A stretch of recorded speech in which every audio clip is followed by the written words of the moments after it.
Alhamdulillah wassalatu wassalamu ala Rasulillah Nabiyina Muhammadin wa alihi wa sahbihi wa man walah. Wa asyhadu an la ilaha illallah wahdahu la syarikalah wa asyhadu anna Muhammadan abduhu wa rasuluh. Qala Allah Ta'ala fi kitabihil karim, ya ayyuhalladzina amanu taqullaha haqqa tuqatih wa la tamutunna illa wa antum muslimun. Amma ba'd. Kita melanjutkan Mawa'idhur Rasul salawatullahi alaihi wasallam. Kita masuk hadis selanjutnya dari nasihat-nasihat dan mau'idhah Rasulullah sallallahu alaihi wasallam.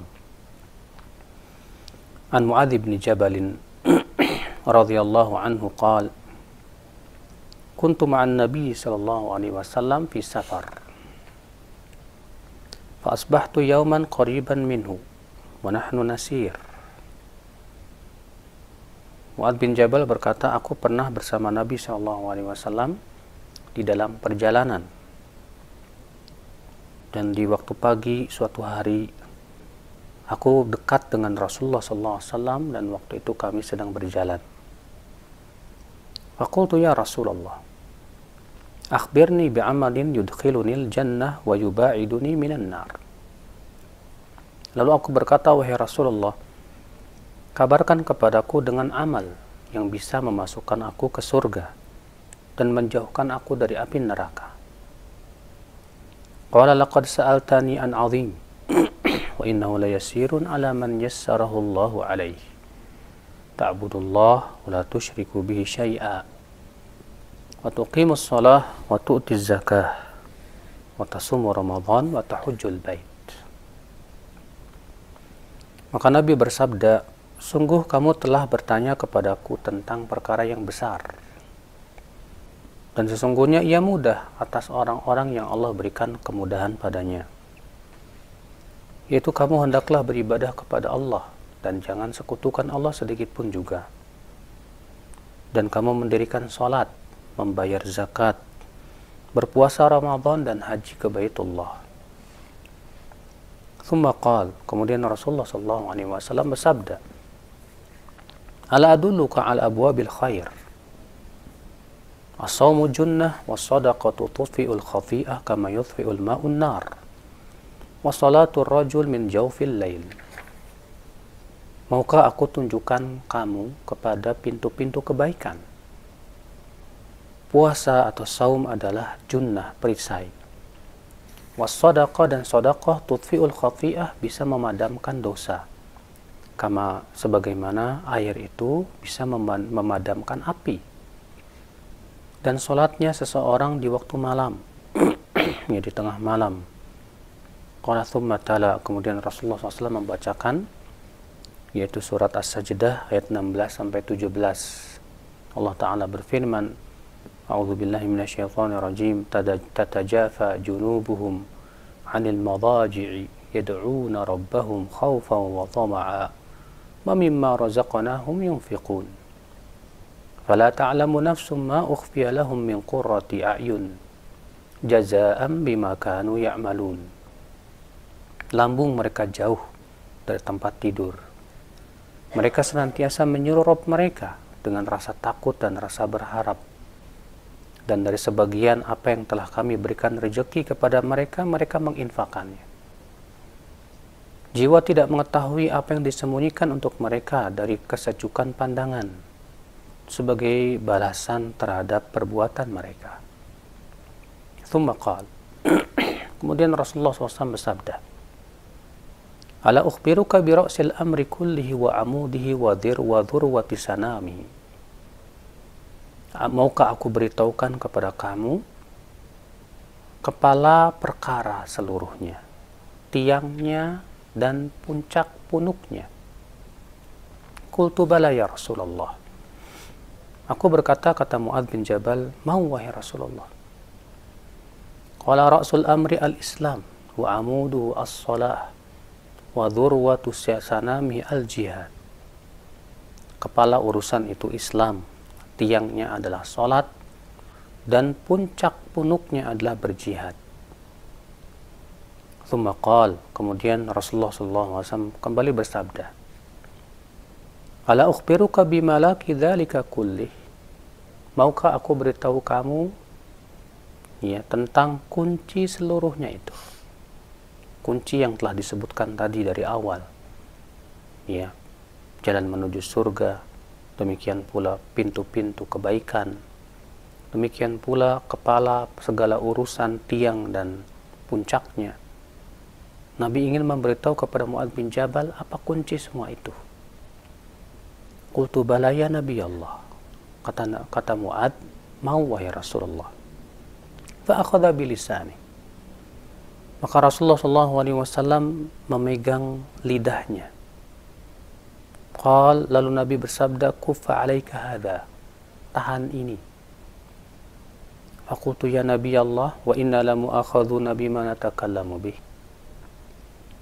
Lalu aku berkata, wahai Nabi Allah, apakah kami atau kita akan disiksa, bisa diberikan sanksi yang disebabkan oleh apa yang kami ucapkan? Faqal thaqilatka ummuka ya Mu'adz. Hal yakubun nas fin nari ala wujuhim aw ala manakhirihim illa hasaidu alsinatihim. Maka Rasulullah SAW bersabda, thaqilatka ummuka ya Mu'adz. Ini ucapan yang menunjukkan kepada keheranan. Ya, artinya kalau kita terjemahkan secara letterlek, ya celaka ibumu, tapi itu bukan yang diinginkan dari ucapan ini. Tapi maksudnya itu ta'ajub, ya, merasa heran. Padahal Mu'adz itu seorang yang faqih. Ya, bagaimana bisa bertanya seperti itu? Kata Rasulullah, mengherankan sekali engkau hai Mu'adz. Bukankah yang menelungkupkan manusia dalam neraka jahanam di atas wajah-wajah mereka atau di atas tengkuk-tengkuk mereka adalah hasil daripada ucapan lisan-lisan mereka. Subhanallah. Hadis ini dikeluarkan Imam At-Tirmidzi, demikian pula dikeluarkan Ibnu Majah, dan hadis ini hasan. Mu'adz bin Jabal, seorang sahabat Nabi SAW yang dipuji oleh Rasulullah SAW akan kefaqihannya.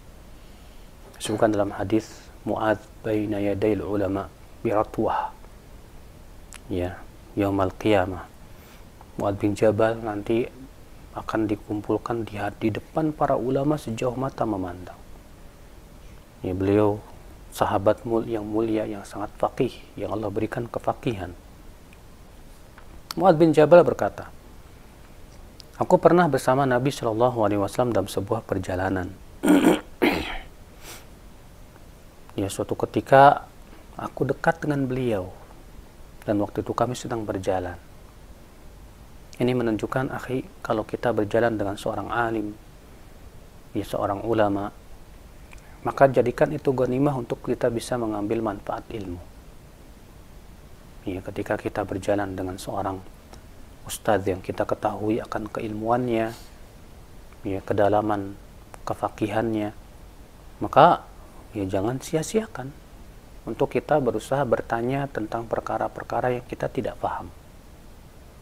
Ya, namun jangan juga kita menjadi orang yang banyak bertanya, karena banyak bertanya itu juga dilarang oleh Nabi SAW. Karena kata Syekh Utsaimin rahimahullah, pertanyaan itu boleh, ya, kalau memang itu perkara-perkara yang kita butuhkan dalam agama kita. Ya, adapun kalau kita belum ada kebutuhannya, jangan kita pikir-pikir nanya apa, ya. Terkadang ada orang seperti itu, maka sepertinya tidak bagus. Ya, karena akan bisa menyeret kepada banyak bertanya yang dilarang oleh Nabi SAW. Lalu aku berkata, wahai Rasulullah, ya, ini adab para sahabat kepada Rasulullah. Karena memang Allah melarang para sahabat untuk memanggil beliau dengan nama. Allah berfirman, la taj'alu du'a ar-rasul. Jangan kalian samakan panggilan kepada Rasulullah seperti kepada yang lainnya. Ya. Maka sebagian ulama mengambil istinbat bahwa demikian pula ketika kita memanggil, ya, seorang alim ulama, jangan kita panggil namanya. Kita panggil, ya, gelar kehormatan buat dia untuk menghormati keilmuannya. Faqultu ya Rasulullah, akhbirni bi amalin yudkhilunil jannah. kabarkan kepadaku amal yang bisa memasukkan aku ke surga. Wa yubaiduni minan nar, dan menjauhkan aku dari api neraka. Subhanallah. Sebuah pertanyaan yang luar biasa. Pertanyaan tentang amal yang bisa memasukkan ke surga. Menunjukkan bahwa para sahabat itu semangat sekali bertanya tentang amal. Makanya tidak aneh, ya, Al-Imam Ibnu Katsir berkata, "Lau kana khairan la sabaquna ilaih." Kalaulah itu perkara yang baik, tentu para sahabat sudah mendahului kita kepada kebaikan. Kenapa? Karena para sahabat orang yang paling semangat kepada kebaikan. Saya yakin semua kita mengakui bahwa masalah semangat kepada kebaikan para sahabat segala-galanya dari kita. Maka dari itu suatu amal yang tidak diamalkan oleh para sahabat jangan kita amalkan. Kenapa? Karena mereka yang paling paham, paling semangat kepada kebaikan, kepada amal saleh.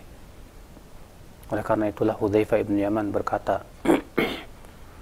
ya, kullu ibadatin lam yata'abbadha ashabu Rasulullah SAW fala tata'abbaduha. Setiap ibadah yang tidak pernah dilakukan oleh para sahabat Rasulullah SAW, jangan kalian lakukan. Karena mereka orang yang paling semangat dalam kebaikan, orang yang paling faham tentang din ini. Maka Rasulullah SAW mendengar pertanyaan Mu'adz bin Jabal itu bersabda, laqad sa'altani an azim. Kamu telah bertanya kepadaku tentang perkara yang besar. Subhanallah. Membahas amal yang bisa memasukkan ke surga dan menjauhkan dari api neraka itu perkara besar. Banyak orang di zaman ini menganggap amal, membahas tentang amalan ke surga remeh. Kenapa? Karena hatinya menginginkan dunia. Di hatinya dunialah yang paling besar, sehingga ketika melihat amal dia melihatnya remeh. A'udzubillah. Maka Rasulullah SAW mengatakan ini pertanyaan besar, pertanyaan tentang amal yang bisa memasukkan ke surga dan menjauhkan dari api neraka. Maka sudah selayaknya kita juga orang-orang yang mengharapkan surga Allah, ya, berusaha untuk berburu surga dengan cara apa? Memperhatikan apa amal-amal yang bisa memasukkan ke surga. Itu perkara agung, itu cita-cita yang sangat mulia, ya. Cita-cita yang mulia itu, yang tinggi itu bukan di dunia. Cita-cita dunia itu rendah semuanya. Yang satu cita-citanya pengen jadi dokter, yang satu cita-citanya jadi presiden, yang satu cita-citanya ingin jadi insinyur, dan yang lainnya itu semua cita-cita dunia. Cita-cita yang paling tinggi adalah saya ingin masuk surga. Iya, itu adalah merupakan keinginan yang sangat mulia sekali. Iya, oleh karena itulah Rasulullah SAW menganggap pertanyaan ini agung sekali. Wa innahu la yasirun ala man yassarahu Allahu alaih. Dan sesungguhnya ia mudah bagi siapa yang Allah berikan kemudahan. Karena ada orang-orang yang ternyata Allah tidak berikan kemudahan. Kenapa Allah tidak berikan kemudahan? Karena ternyata hatinya tidak menginginkannya. Karena ternyata hatinya lebih menginginkan dunia. Karena ternyata bagi dia, ya, balasan yang dia harapkan adalah dunia. Sehingga Allah berikan kesulitan buat dia untuk beramal saleh. Na'udzubillah, jangan sampai kita termasuk orang-orang yang disulitkan oleh Allah beramal saleh akibat daripada hati kita yang kita tidak berusaha untuk mengharapkan kehidupan akhirat. Akhwal Islam azani Allah wa yakum. Kata Rasulullah, sesungguhnya ia mudah atas orang yang Allah mudahkan untuknya. Ya, maka kita harus berusaha bagaimana caranya Allah memudahkan kita beramal soleh. Bagaimana caranya? Tiada lain adalah memanage hati kita supaya hati kita betul-betul menyadari tentang kehidupan dunia yang fana dan bahwasanya akhirat itulah segala-galanya. Bahwasanya kita hidup di dunia tidak akan lama, kita akan meninggal, kita akan kembali kepada Allah. Kita tidak akan membawa harta yang banyak, tidak akan membawa mobil yang mewah, tidak akan membawa rumah yang megah, tidak akan. Maka kita harus berpikir, ya, kalau kita selalu berpikir tentang akhirat, maka akan muncul niat-niat kebaikan. Saat niat itu kuat, Allah berikan kemudahan, insya Allah. Ya, asal kita berusaha terus berjuang. Maka Rasulullah SAW sabda, sesungguhnya itu mudah bagi orang yang Allah berikan kepadanya kemudahan. Apa itu? Ta'budullah wa la tusyriku bihi syai'a. Amal yang memasukkan ke surga itu apa? Yang pertama, Rasulullah sebutkan yang paling agung dulu. Itu hendaklah kamu beribadah hanya kepada Allah saja. Jangan sekutukan Allah dengan apapun juga. Subhanallah saudaraku sekalian. Ini perkara yang agung. Beribadah hanya kepada Allah karena kita adalah hamba. Semuanya kita hamba. Dan hak Allah atas hambanya adalah agar diibadahi dia saja dan tidak disekutukan. Karena semua yang disembah selain Allah adalah makhluk yang Allah ciptakan. Maka Allah tidak ridha untuk disekutukan dengan makhluk-makhluknya yang lemah, yang butuh semuanya kepada karunia Allah. Maka ya akhwat Islam, perhatikan ini yang pertama ini. Hendaklah kamu beribadah kepada Allah. Perhatikan betul, apakah kita sudah merealisasikan ibadah secara sempurna atau belum. Karena ibadah itu hak yang agung. Apa itu ibadah? Syekhul Islam Taimiyah memberikan definisi. Ismun jami'un li kulli ma yuhibbuhu Allah wa yardah. Min al-aqwali wal af'ali wa al-zahirah wal batinah. Itu sebuah nama yang menunjukkan kepada semua perkara yang Allah cintai dan ridhai. Dari ucapan dan perbuatan yang tampak maupun yang tersembunyi. Kata beliau, ibadah itu segala sesuatu yang Allah cintai dan ridhai. Dari mana kita tahu sesuatu itu dicintai dan diridhai oleh Allah? Tentu dari pengabaran Rasulullah sallallahu alaihi wasallam. Ya, kata beliau, ibadah itu adalah perkara yang Allah cintai dan ridhai. Berarti ibadah itu karena itu hak Allah, dan Allah ingin diibadahi dengan apa yang Allah cintai dan ridhai, bukan dengan sesuai dengan selera kita. Akhwal Islam. Dan beliau juga menyebutkan bahwa ibadah itu harus terdiri dari dua perkara. Yang pertama al-khudu wa ta'zim, pengagungan dan ketundukan. Yang kedua adalah al-mahabbah, cinta. Karena orang yang cinta tapi tidak mengagungkan dan tidak tunduk, dia tidak ibadah. Orang yang tunduk dan mengagungkan tapi tidak cinta, itu tidak disebut dengan ibadah. Disebut ibadah kalau terdiri dari dua perkara tadi. Maka kita menghambakan diri kita kepada Allah, bukan kepada hawa nafsu. Kita menghambakan diri kita kepada Allah, bukan kepada harta benda. Kita menghambakan diri kita kepada Allah, bukan kepada manusia. Karena semua kita adalah hamba-hamba Allah Subhanahu wa taala, ya akhwat Islam. Maka di sini beliau mengingatkan yang pertama, ini yang paling agung karena ini hak Allah yang paling besar. Ta'budullah, hendaklah kamu beribadah kepada Allah saja. Wala tusyrik bihi syai'a, dan jangan sekali-kali kamu sekutukan Allah sedikit pun juga. Karena syirik itu dosa yang paling besar. Allah berfirman, inna syirka la dzulmun azim. Sesungguhnya syirik itu dosa yang sangat besar, kata Allah. Allah pun tidak akan pernah mengampuni orang yang wafat di atas syirik. Bahkan Allah haramkan ia masuk ke dalam surga. Allah berfirman, innahu man yusyrik billah faqad harramallahu alaihi al-jannah wa ma'wahu an-nar. Sesungguhnya siapa yang mempersekutukan Allah, ya, maka Allah haramkan ia masuk ke dalam surga dan tempatnya dalam api neraka. Maka ini fikih yang paling besar, ya. Fikih yang paling besar itu mengenal tentang hak-hak Allah Subhanahu wa taala. Ya, jangan sampai perhatian kita kepada fikih-fikih yang lainnya lebih besar daripada fikih ini.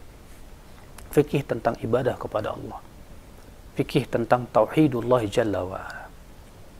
Kemudian yang kedua, Rasulullah sebutkan apa amal yang bisa memasukkan ke surga. Wa tuqimus shalah. Dan kamu mendirikan salat. Karena salat itu rukun yang terbesar setelah dua kalimat syahadat ya akhi. Setelah mentauhidkan Allah subhanahu wa ta'ala itu salat. Karena hakikat salat itu kita bersujud kepada Allah dan mengakui bahwa kita ini hamba Allah. Maka orang yang sombong untuk meletakkan dahinya di tanah untuk sujud kepada penciptanya, sungguh ini hakikatnya orang yang sangat sombong. Banyak orang yang sombong, tidak mau ia meletakkan dahinya kepada Allah yang telah memberikan dia rezeki. Na'udzubillah. Makanya para ulama berbeda pendapat tentang orang yang meninggalkan sholat karena malas. Imam Ahmad dan kebanyakan sahabat berpendapat dia kafir murtad dari agama Islam.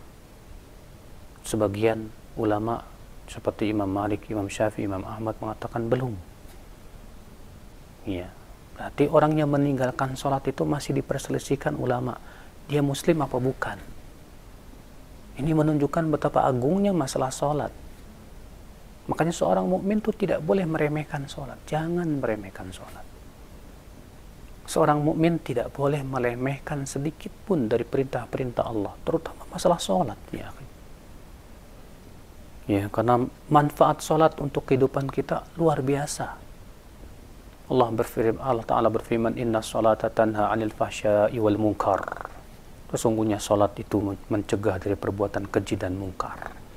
Berarti sholat memberikan kekuatan di hati.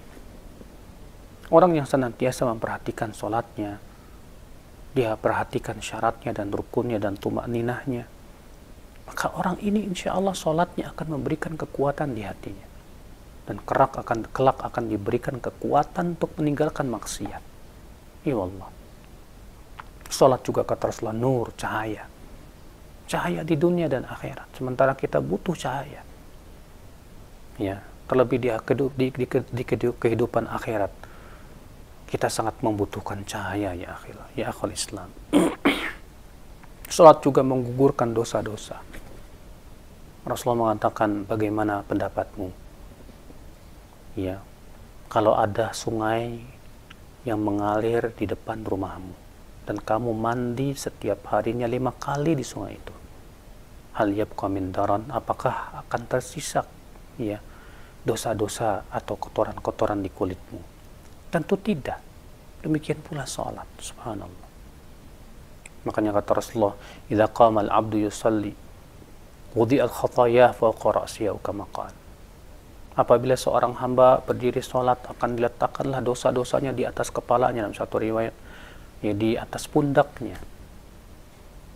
Fa idza raka'a tanatharat khataya, kalau dia ruku berguguranlah dosa-dosanya. Bayangkan, subhanallah saudaraku sekalian, betapa besar dan agungnya salat. Sampai-sampai semua syariat disampaikan oleh Allah kepada Rasulullah melalui malaikat Jibril, sementara salat tidak. Allah langsung memanggil Rasulullah SAW ke langit ke-7 untuk bertemu dengan Allah, dan langsung Allah wahyukan dan perintahkan tanpa perantara. Itu menunjukkan betapa agungnya salatnya. As-salah, ya, perhatikan betul salat. Kemudian yang selanjutnya, wa tu'tiz zakah, amal selanjutnya yang memasukkan ke surga apa? Dan kamu membayar zakat. Ya, karena membayar zakat adalah hak harta. Membayar zakat menghilangkan kebakhilan. Membayar zakat ya memberkahi harta dan mensucikannya. Membayar zakat juga menjadikan fakir miskin dengan orang-orang kaya semakin dekat. Ya. Membayar zakat juga menjadikan seorang hamba itu punya sifat dermawan dan punya jiwa sosial yang tinggi. Membayar zakat hakikatnya ya akhi memelihara harta kita sendiri. Karena orang yang tidak membayar zakat, pasti hartanya itu akan dibinasakan oleh Allah Subhanahu wa taala. Na'udzubillah. Wa tasumu Ramadan. Dan kamu berpuasa Ramadan. Iya. Dan ini juga amal yang agung sekali, yang memasukkan kita ke dalam surga. Rasulullah SAW sabda, as-sawmu junnah, sebagai nanti akan sebutkan. Puasa atau saum itu perisai dari api neraka. Ya, dengan kita bersaum di bulan Ramadan, Ya Allah Subhanahu wa taala, Allah sucikan hati kita. Allah jadikan hati kita bening. Lihatlah orang-orang yang berpuasa itu hatinya senantiasa dekat kepada Allah Subhanahu wa taala. Ya, Rasulullah bersabda, "Alaika bis-shaum fa innahu la mithlalah." Hendaklah kamu berpuasa karena puasa itu tidak ada tandingannya, kata Rasulullah. Ya, betul, tidak ada tandingannya. Siapa yang ingin melembutkan hati, dengan puasa akan lembut. Siapa yang diuji dengan syahwat, dengan puasa ia akan menjadi terhindar darinya. Siapa yang hatinya selalu menginginkan dunia, dengan puasa dia akan mengharapkan kehidupan akhirat. Naam ya akhal Islam. Wa tahujjul bait, dan haji ke Baitullah. Ya. Kata Rasulullah, man hajja walam yarfuth walam yafsuk raja'a ka yaumi waladatu ummu. Siapa yang haji dalam keadaan ia tidak berkata kotor, ia juga tidak berbuat kefasikan, ya, maka ia pulang ke negerinya dalam keadaan ia seperti dilahirkan oleh ibunya kembali. Luar biasa. Nah, inilah 5 perkara yang merupakan amal yang bisa memasukkan ke surga. Kemudian Rasulullah SAW memberikan faidah yang lainnya kepada Mu'adz bin Jabal. Setelah Rasulullah menyebutkan apa amal yang bisa memasukkan ke surga, Rasulullah pun mengambil kesempatan untuk memberikan amal-amal yang lain yang bermanfaat. Demikian harusnya seorang alim. Ketika ditanya oleh seorang murid, dan ternyata ada perkara yang lain yang berhubungan dengan yang ditanyakan, dan itu bermanfaat untuk murid, hendaknya dia untuk sampaikan juga. Ya. Tsumma qala, kemudian Rasulullah SAW bersabda, "Ala adulluka ala abwabil khair, maukah aku tunjukkan engkau kepada pintu-pintu kebaikan?" Subhanallah. Ya akhi, ternyata kebaikan itu ada pintu-pintunya, akhi. Ya. Maka siapa yang memiliki pintu-pintu kebaikan ini, terbuka untuknya semua kebaikan. Maka dari itu, di bulan Ramadan kita merasakan semangat kepada kebaikan itu luar biasa. Kenapa? Karena semua pintu-pintunya kita buka. Apa itu pintu-pintu kebaikan? Yang pertama, as-saum, yaitu puasa. Saum. Kata beliau, as-saumu junnah. Saum itu perisai. Dan satu riwayat, junnah tajunnu bihal abd, yajunnu bihal abdu minan nar. Di mana seorang hamba memperisai dirinya dari api neraka, yaitu dengan saum tadi. Subhanallah. Akhal Islam, azani Allah. As-saumu junnah. Was-sadaqatu tudfi'ul khati'ah kama yudfi'ul ma'un nar. Sadaqah itu bisa memadamkan dosa, sebagaimana air memadamkan api. Makanya Rasulullah SAW di bulan Ramadan paling dermawan dan lebih dermawan lagi.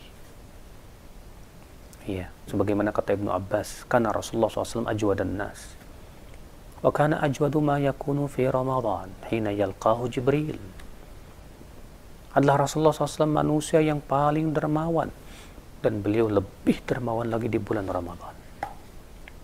Kenapa? Karena saum itu, kata Rasulullah, perisai. Sedangkan sedekah itu adalah memadamkan api. Bayangkan akhi, kalau kita punya pemadam tapi tidak punya perisai, atau punya perisai tapi tidak punya pemadam, tentu kurang kuat untuk menghindarkan diri kita dari api. Tapi kalau kita punya perisai, kita punya pemadam, maka ini kekuatan yang dahsyat untuk memadamkan api. Dan kita pun juga selamat dari api. Subhanallah ya akhal Islam. Apa yang ketiga? Wa salatul rajul fi jawfil lail, dan salatnya seseorang di waktu malam. Inilah 3 pintu-pintu kebaikan. Di bulan Ramadan 3 pintu kebaikan itu kita lakukan, makanya terbuka semuanya pintu kebaikan buat kita. Di bulan Ramadan kita terasa mudah untuk beramal kebaikan, bukan? Di bulan Ramadan kita terasa mudah membaca Quran. Di bulan Ramadan terkadang kita mudah beramal-amal kebaikan, bahkan jauh dari kemaksiatan. Kenapa? Karena kita sudah membuka pintu-pintu kebaikan itu kepada diri kita.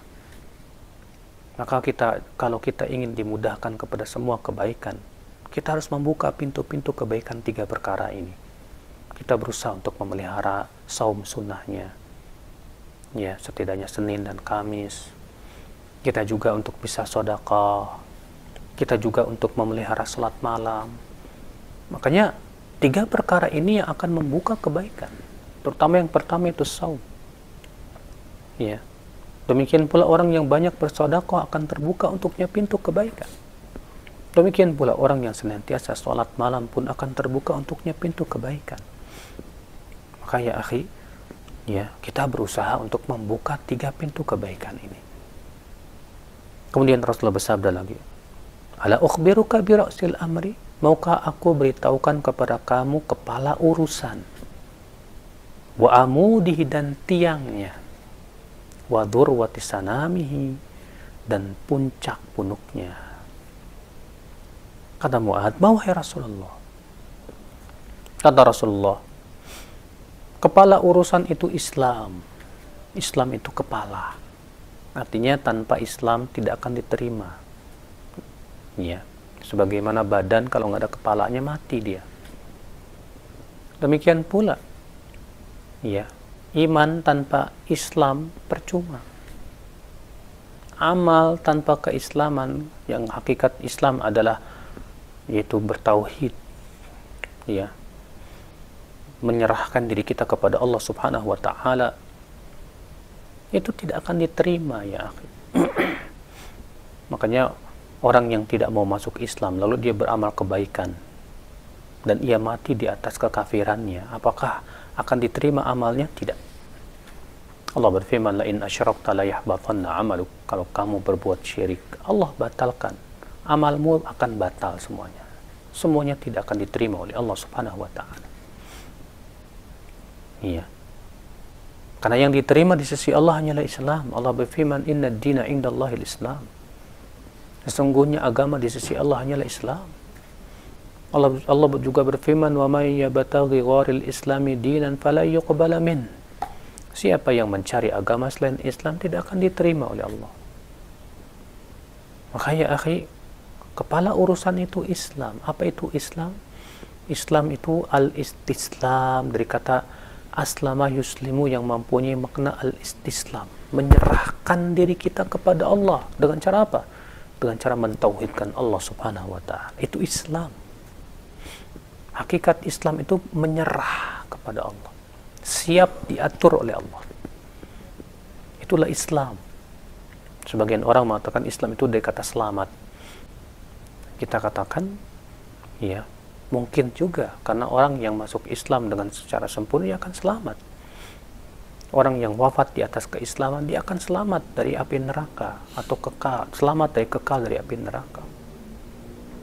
Tapi makna Islam yang hak, yang benar, dari kata aslama yuslimu islaman, yang mempunyai makna istislam, yaitu menyerahkan diri kita kepada Allah, siap diatur oleh Allah, siap menerima semua ketentuan yang Allah berikan kepada kita. Itu Islam namanya.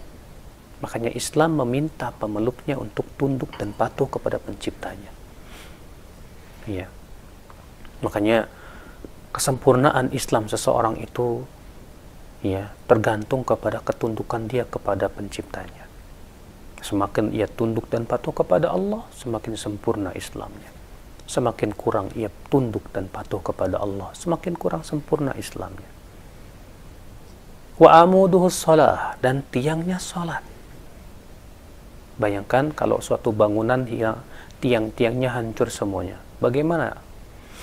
Saya yakin hancur pula. Makanya dijadikan dalil oleh sebagian ulama.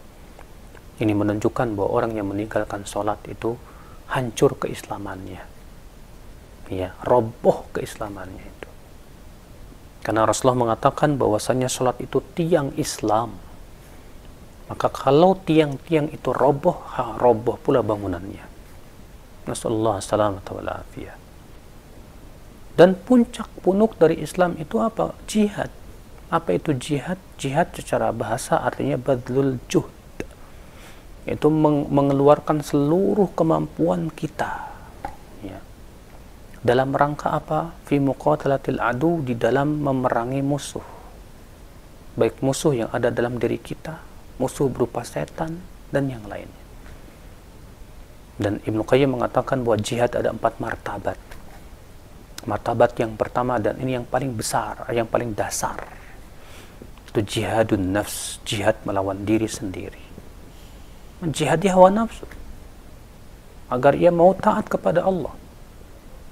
Menjihadi diri sendiri. Bagaimana caranya? Kata Ibnu Hajar dalam kitab Fathul Bari, yakunu bi talabil ilm, yaitu dengan cara menuntut ilmu. Menjihadi diri kita sendiri dengan cara menuntut ilmu. Kita harus datang ke majelis ilmu, kemudian mengamalkannya dalam kehidupan kita sehari-hari dan mengajarkannya kepada manusia. Nah, itu ya jihad terhadap diri sendiri. Kita harus menjihadi diri kita untuk mengamalkan ilmu, saudaraku.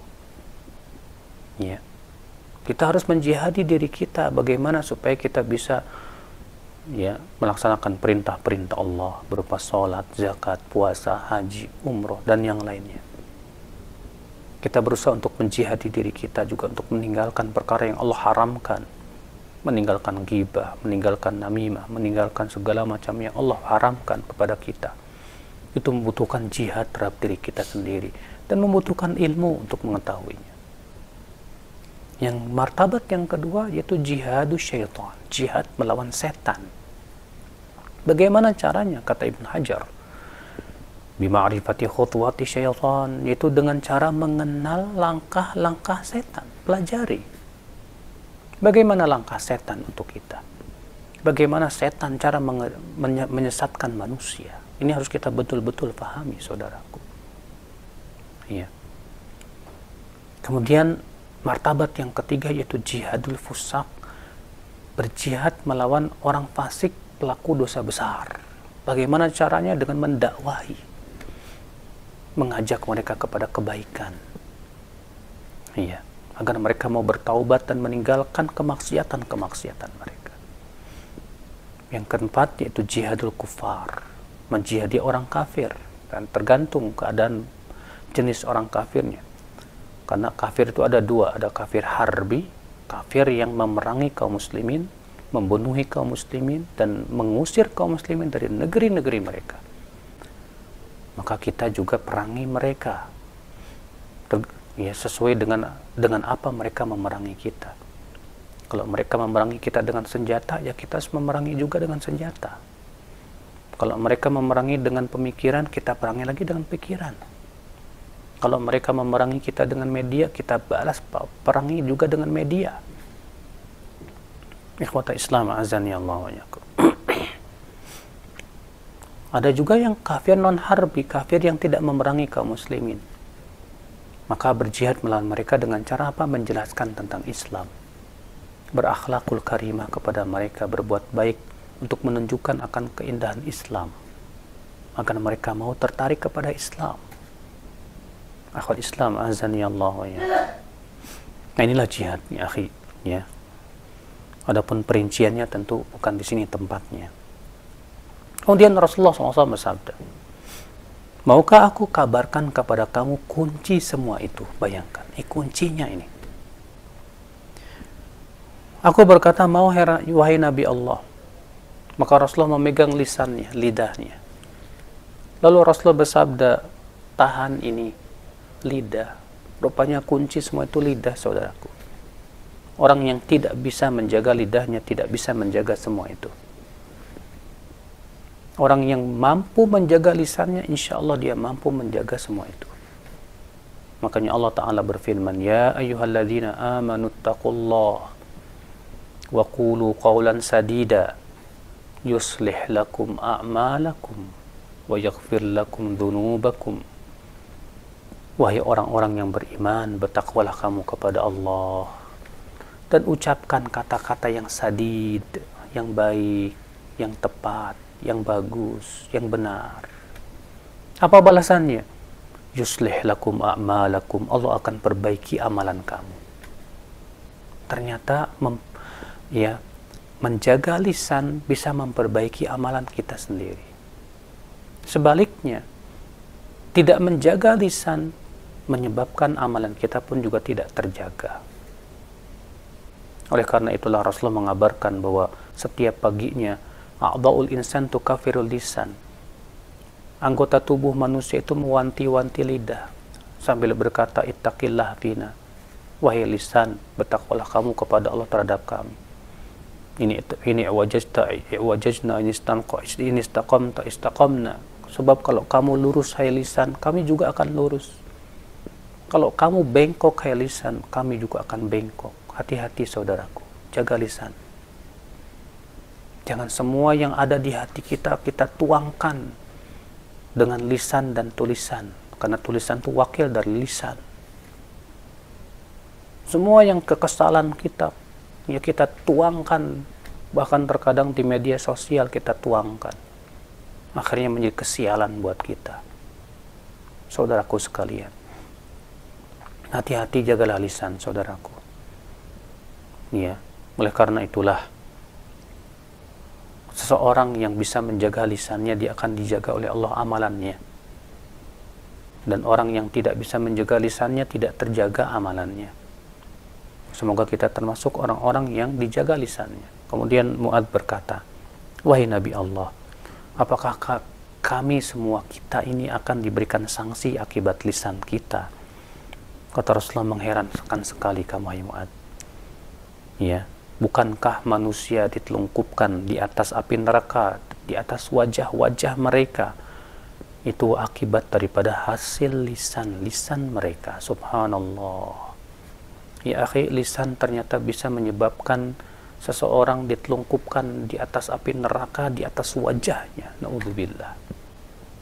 Makanya dilaporkan kepada Rasulullah, seorang wanita yang banyak sholat malamnya, yang rajin ya puasanya, dan banyak bersedekah, tapi lisannya selalu menyakiti tetangganya. Apa kata Rasulullah sallallahu alaihi wasallam? Kata Rasulullah, hiya finnar, dia dalam api neraka. Na'udzubillah. Bayangkan.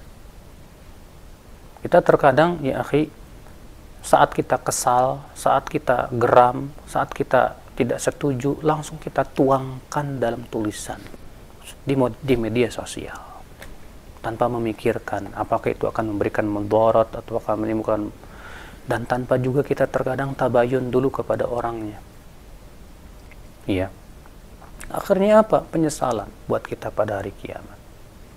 Jangan kita anggap yang kita goreskan di media sosial itu tidak akan ditanya oleh Allah Subhanahu wa taala. Yang kita ketik dengan jempol-jempol kita, jangan kita anggap itu tidak akan ditanya oleh Allah. Ingat, itu semua ditanya oleh Allah Subhanahu wa ta'ala. Ingat, semua itu pasti akan kita lihat balasannya. Memang di dunia seakan-akan tidak ada balasan apa-apa, tapi terkadang kita tidak sadar balasan itu sebetulnya sudah Allah berikan juga di dunia. Akibat tulisan-tulisan kita, tulisan-lisan kita, akhirnya sholat kita tidak bisa khusyuk. Akibat tulisan-tulisan kita, akhirnya Allah jadikan hati kita berat untuk beramal saleh. Akibat tulisan dan lisan-lisan kita, akibatnya kita dijadikan oleh Allah Subhanahu wa ta'ala berpaling dari zikir kepada Allah. Ya, adakah sanksi yang paling berat dari itu? Sangat berat sekali. Sehingga akhirnya kita lebih mudah kepada maksiat. Na'udzubillah. Nasallallahu as-salamata wal afiyah. Ya, semoga yang saya sampaikan bermanfaat. Ya, dan kita termasuk orang yang bisa mengamalkan wejangan-wejangan Rasulullah SAW yang agung ini. Allahu a'lam. Nah. Jazakallahu khair, barakallahu fiik. Pada saat ini sedang memberikan materi dari pembahasan kita bahwa itu Rasul, yang insyaallah hadis yang disampaikan banyak faedah yang telah kita simak bersama. Ya, mudah-mudahan kita senantiasa diberikan kekuatan Allah Subhanahu wa taala untuk dapat mengamalkan apa yang telah kita dapatkan ilmunya. Baik, untuk selanjutnya kami buka sesi interaktif, sesi soal jawab, dan untuk beberapa pertanyaan pertama kami akan angkat terlebih dahulu pertanyaan yang sudah masuk di layanan pesan singkat. Ada 2 pertanyaan senada, Ustaz, dari penanya, diantaranya hamba Allah yang berada di Bau-Bau Buton, Sulawesi Tenggara, dan penanya yang lainnya tidak sebutkan namanya. Assalamualaikum warahmatullahi wabarakatuh. Assalamualaikum warahmatullahi wabarakatuh. Ya Ustaz, Ana senantiasa selalu berusaha untuk istiqomah melaksanakan ketaatan kepada Allah Subhanahu wa taala dan memperbaiki juga keseharian dari amalan tersebut Ustaz. Namun yang menjadi was-was di hati Ana yaitu kekhawatiran dan takut jangan-jangan ibadah yang selama ini Anda lakukan tidak diterima Allah SWT dan tidak mendapatkan pahala. Apakah rasa was-was dan khawatir tersebut merupakan bentuk suudzon kepada Allah SWT? Mohon nasihatnya. Iya. Kita ketika beramal soleh penting sekali mempunyai perasaan seperti itu. Merasa khawatir belum diterima oleh Allah. Supaya apa? Supaya semakin memperbaiki amalan kita. Iya. Oleh karena itulah para sahabat juga merasakan demikian. Mereka khawatir amal mereka belum diterima. Abdullah bin Umar berkata, lau a'lam, kalaulah aku mengetahui ada sholatku yang diterima oleh Allah, maka itu lebih aku sukai daripada dunia dan seisinya. Karena Allah berfirman, innama yataqabbalullahu minal muttaqin.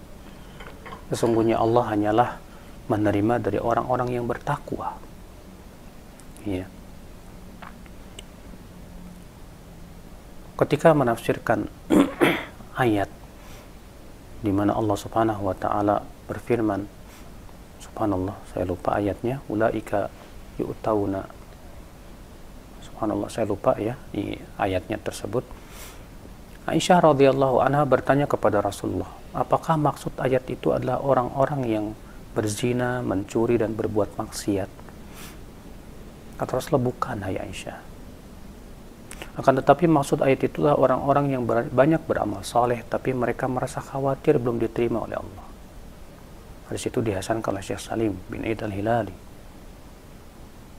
Artinya seorang muslim itu ya harus punya perasaan seperti itu supaya bisa meningkatkan amal dia. Bukan kita suudzon sama Allah, tidak. Tapi kita tidak tahu apakah amalan tersebut sudah sesuai dengan yang Allah inginkan atau tidak, kita tidak tahu. Iya. Jangan sebaliknya, kita merasa pede, amalan saya sudah banyak diterima oleh Allah, akhirnya seringkali menimbulkan ujub. Akhirnya dia merasa bangga diri dengan banyaknya amal, akhirnya gara-gara dia ujub dengan amalnya itu Allah batalkan. Karena kata Syekh Utsaimin, ujub bisa membatalkan amalan saleh.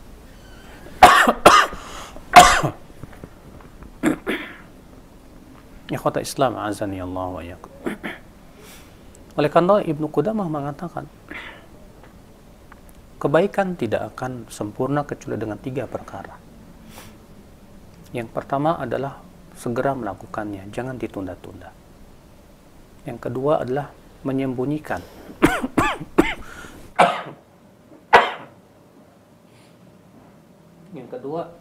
Yang kedua adalah menyembunyikannya. Dan yang ketiga adalah menganggapnya remeh sedikit. Jangan menganggapnya banyak. Maka dari itu kita beramal soleh, berusahalah sesuai dengan yang diperintahkan oleh Allah, ikhlas dan sesuai dengan contoh Rasul. Tapi kita juga merasa khawatir belum diterima oleh Allah, bukan karena suudzon kepada Allah, tapi agar kita pertama tidak terkena penyakit ujub, yang kedua memang juga kita tidak tahu apakah diterima apa belum, kemudian yang ketiga kita berusaha untuk memperbaiki terus amalan kita. Wallahu a'lam. Ya, baik, syukran jazakallahu khair atas jawaban dan nasihat Ustaz. Demikian untuk penanya di layanan pesan singkat. Dan selanjutnya ya kami angkat pertanyaan. Ya, ada pertanyaan ya Ustaz, ketika kita menasehati seseorang yang berbuat bid'ah bahwa hal tersebut bisa mengakibatkan tidak diterimanya amalan dan juga malah bisa sebaliknya. Tapi dia menjawab, itu urusan Allah, bukan urusan kamu. Kamu tidak berhak untuk menghakimi ibadah itu diterima atau tidaknya. Nah, bagaimana cara menanggapinya Ustaz? Tentunya menasihati orang yang melakukan kebid'ahan tidak bisa langsung to the point. kita harus pahamkan dulu tentang hakikat mengikuti sunnah Rasulullah SAW. Kita pahamkan dulu tentang agama kita ini, ya, berdiri di atas ittiba, mengikuti Rasul Shallallahu Alaihi Wasallam. Dan sampaikan juga bahwasanya syarat diterimanya amal itu dua. Yang pertama ikhlas, yang kedua sesuai dengan tuntunan Rasulullah SAW. Rasulullah bersabda, "Man amila amalan laisa alai amruna fahuwa raddun." Siapa yang mengamalkan suatu amalan yang tidak ada di atasnya perintah kami, maka ia adalah tertolak. Rasulullah sendiri yang mengatakan begitu. Makanya orang yang mengatakan seperti itu, yang hanya Allah yang Maha tahu apakah diterima atau tidak, betul, hanya Allah yang Maha tahu, dan Rasulullah diberitahu oleh Allah yang Maha tahu. Rasulullah diberitahu oleh Allah yang Maha tahu bahwa amalan yang tidak sesuai dengan contoh Rasul tertolak. Ya. Maka perkara yang jelas bid'ah tidak ada dasarnya dari Rasulullah SAW. Rasulullah sudah mengabarkan itu tidak akan diterima, itu pasti ditolak. Ya, walaupun orangnya mengatakan hanya Allah yang Maha tahu, kita katakan Allah Maha tahu, dan Allah memberitahu kepada Rasulnya bahwa amalan yang tidak sesuai dengan, ya, tuntunan Rasulullah itu pasti ditolak oleh Allah Subhanahu wa Ta'ala. Allahu a'lam. Ya, syukur atas jawaban dan saudara Ustaz, demikian. Dan masih satu kembali kami angkat pertanyaan di layanan pesan singkat, Ustaz. Ya Ustaz, kadang kita lihat orang tua yang suka berbuat maksiat dan bahkan dia bekerja di tempat yang haram, tapi ternyata anaknya terlihat solih dan taat dalam beragama. Dan juga dari kebalikan tersebut, saya sering mendengar bahwa ketakwaan orang tua itu sangat berpengaruh kepada anak. Nah, mohon penjelasannya, Ustaz.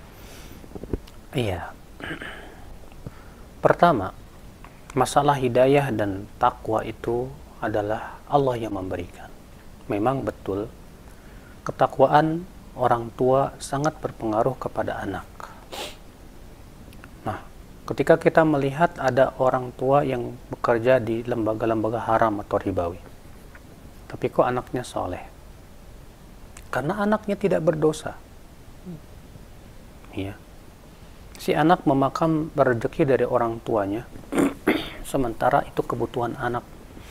Buat si anak itu halal. Kenapa? Ya karena si anak berhak untuk diberikan nafkah dan bagi dia adalah halal. Sementara untuk orang tuanya itu jadi keharaman. Maka apakah tidak berpengaruh keharaman itu terhadap si anak? Ya, bisa berpengaruh dan bisa tidak berpengaruh. Semua adalah dikembalikan kepada Allah Subhanahu wa Ta'ala. Allah berfirman, "Allah taziru waziratu wizra ukhra." Seseorang tidak akan menanggung dosa orang lain. Bagaimana anak akan menanggung dosa orang tuanya sementara dia tidak berdosa? Ya. Maka dari itu, kalau misalnya kita melihat anaknya itu soleh, itu semua semata-mata karunia dari Allah. Ya. Semua semata-mata rahmat dari Allah Subhanahu wa Ta'ala, yahdi may yasha. Allah memberikan hidayah kepada siapa yang Allah kehendaki. Walaupun tentunya yang harus kita perhatikan, ya, bahwa kesoleh apa yang dianggap adalah akhir usianya bagaimana? Apakah ia wafat di atas kebaikan atau tidak? Kita jangan tertipu di awal-awalnya. Karena kata para ulama, al-ibrah bi khawatimil bil khawatim. Yang dilihat itu adalah akhir penutupan usia dia. Dia wafat di atas apa? Ya, semua kita berharap ya mudah-mudahan kita bisa istiqomah dan wafat di atas kebaikan. Maka tentu ya, kalau si anak itu alhamdulillah Allah selamatkan, ya, dan dia terus bisa beramal saleh dan terus beramal sampai wafatnya, itu semata-mata adalah hidayah dari Allah Subhanahu wa Ta'ala.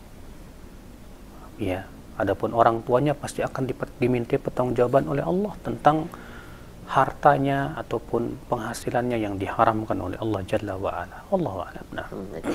Ya, insyaallah syukur jazakallahu khair atas jawaban dan nasihat Ustaz. Demikian untuk pertanyaan-pertanyaan yang sudah kami ajukan di layanan pesan singkat, dan selanjutnya kami berikan kesempatan untuk Anda yang ingin bertanya langsung di layanan telepon. Silakan.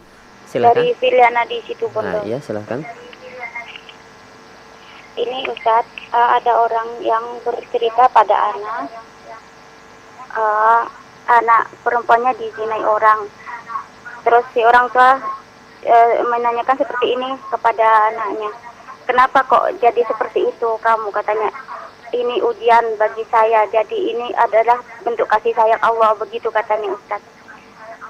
Juga orang tuanya itu juga mendukung apa yang dikatakan oleh anaknya itu Ustaz. Ini bagaimana Ustaz untuk memberikan pendapatan kepada orang yang seperti ini Ustaz, baik kepada anaknya maupun kepada orang tuanya Ustaz. Mohon penjelasan, syukron jazakallahu khair. Assalamualaikum warahmatullahi wabarakatuh. Waalaikumsalam warahmatullahi wabarakatuh. Ucapan ini jelas talbis iblis. Bagaimana kasih sayang Allah itu berbentuk zina? Mungkinkah Allah menyayangi hamba dengan cara dijatuhkan pelakunya kepada zina? Kalau dia dipaksa, dalam artian diperkosa, dipaksa dengan kekerasan, dia tidak berdosa. Itu ujian, betul sahih. Tapi ini dia mau, dan dia melakukan zina itu dengan sukarela dan keinginan dia. Mungkinkah Allah menyayangi seorang hamba dengan cara menjerumuskan ia ke dalam dosa? Ya akhi, kalau ia diberikan oleh Allah taubat, itulah kasih sayang.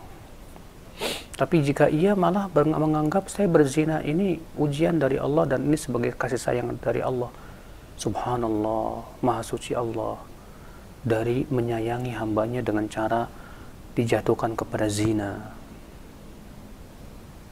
Ini pemahaman pertama, pemahaman yang sangat buruk terhadap Allah.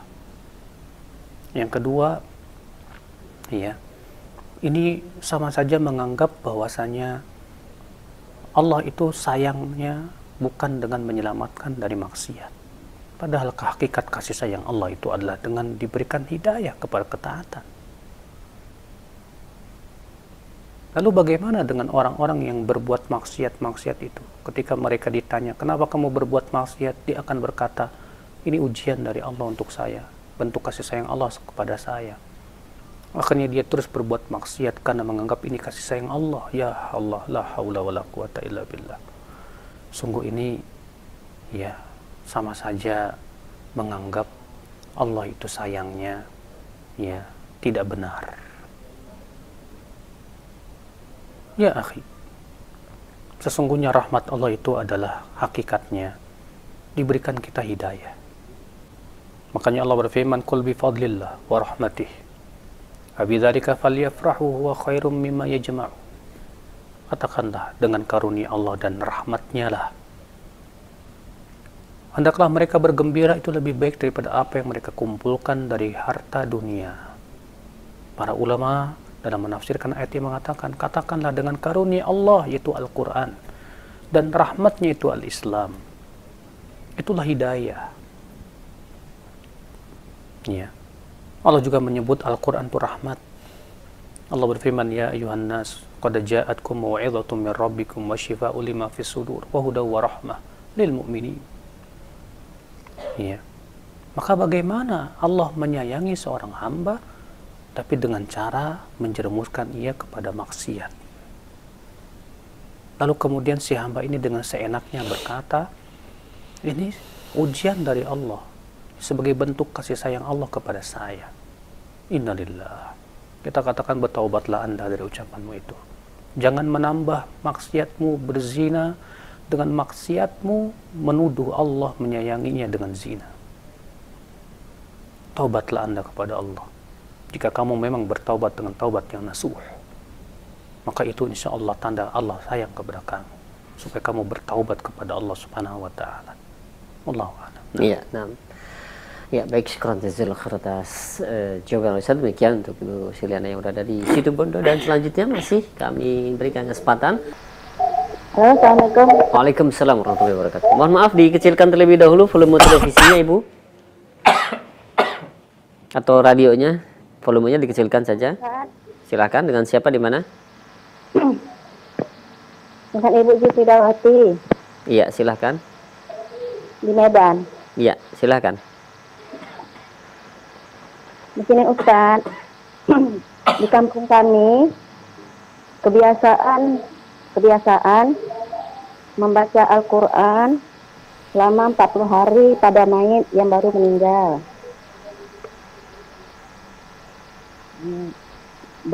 Mereka berprasangka bahwasanya si mayit tidak akan ditanya setelah 7 langkah yang menguburkan pergi pulang ke rumahnya masing-masing. Ya, jadi pertanyaan apa hukumnya seperti itu? Ada hadisnya Ustaz. Baik. Iya. Baik, ditunggu jawabannya Ibu yang berada di Medan ya. Ketahuilah Ibu, kalau kita melihat contoh Rasulullah dan para sahabatnya, kita tidak akan mendapatkan hal itu. Pernahkah Rasulullah SAW membacakan Al-Quran di kuburan istrinya yang paling beliau cintai, Khadijah, selama 40 hari? Atau Rasulullah SAW menyuruh para sahabat membacakan Al-Quran di kuburan anaknya Ruqayyah dan Ummu Kulthum yang meninggal dunia